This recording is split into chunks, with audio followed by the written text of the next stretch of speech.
Dobar dan, moje ime je Matija Kačan. Sada ćete zajedno sa mnom pogledati neke od scena iz serije Sjene prošlosti u kojoj glumim. Nadam se da ćete uživati. Ajmo.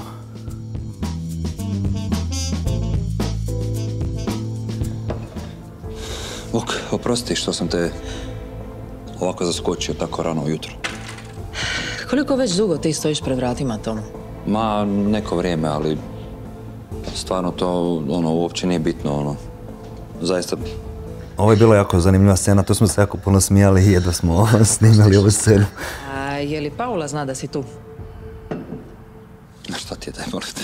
Ovo je dosta bilo meni zahtjevno za snimiti jer morao sam konstantno držati tu glupu facu kao da ništa ne kužim i samo s njom pričam a pričam takve gluposti da je to bilo nenormalno. Mislim da smo ovu scenu ponovili pa možda 10-ak puta. Na kraju smo ne znam, jedva smo izdržali. Ja vidim sebe na trenucima gdje mi neke titra oko, vidim nju totalno na kraju se smijala. Puno sam morao teksta izgovoriti, to mi je bio prvi teški stres. Ali onda je sve to trebalo izgovoriti ozbiljno, pa mi je bilo to možda jedna od najtežih scena, a ujedno i najzanimljivijih za snimiti. Frajer je potpuno zabrio, ne? On je kao oženjen, ima žena, 2 djece, ovo se dogodilo prije 20 godina, on bi sad s njom pričao o tim stvarima, kao zašto su oni prekinuli prije 20 godina, ne? Evo, kreće isprike. Evo, prosti. Mislim, on je dobar čovjek, to je sigurno, taj Tomo je dobar, samo kako sam ja jednom to naveo da je on jednostavnije strukture, pa mi je zato to uvijek smiješno kad gledam ovakve scene. Ne, molim te, reci mi.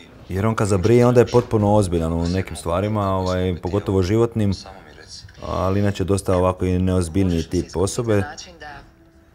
Ali kad žele nešto onako baš jako ozbiljno odraditi što neki normalni ljudi u 40-ima obave normalno, njemu to treba puno veći napor.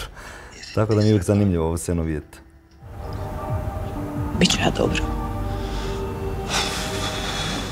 Na kraju je ta scena završila tako da se Olga toliko smijala i ja sam uspio nekako nakon 10 puta uspio sam biti suzdržan da se ne smijem. Ona se toliko smijala da je na kraju spustila glavu, rekla oprosti, molim te.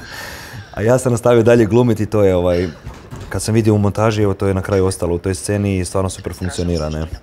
Tako da smo ispali odlični i talentirani glumci. Sve u redu. Da.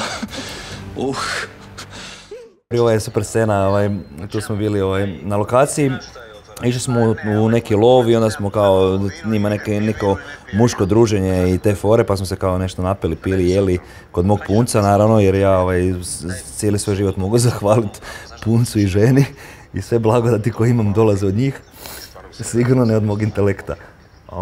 I tu smo se nastroje našli, Janko Rakoš, ja i Jasmin Mekić, ili ti Šimon i Mato, moji najbolji prijatelji u seriji. Tu ja opet pokušavam saznati neke pikanterije iz Šimonovog života i sam sebi sam kao pokušavam sebi misliti o sebi da sam osoba koja drži jezik za zubima, što naravno nikad nije točno. Kako ja spretno trčim po toj šumici. I naravno koji svaki muškarac želim i ja malo isprovat pušku, ali evo s tom svojom fačurdom sve se vidi kako izgledam, ne?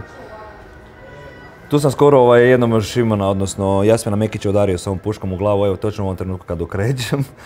Pa smo se tu isto par puta smijali i tako, to su uvijek neke dogodovštine sa mnom, ali to će kolege puno bolje moći posvjedočiti. A da, i to je to. Ova scena je sretno završila na kraju. Mislim da je to to. Ima još puno scena kojima se čak i ja radujem kad ih ovako vidim. Hvala vam što ste gledali zajedno sa mnom ove scene i nadam se da vam je bilo interesantno kao i meni.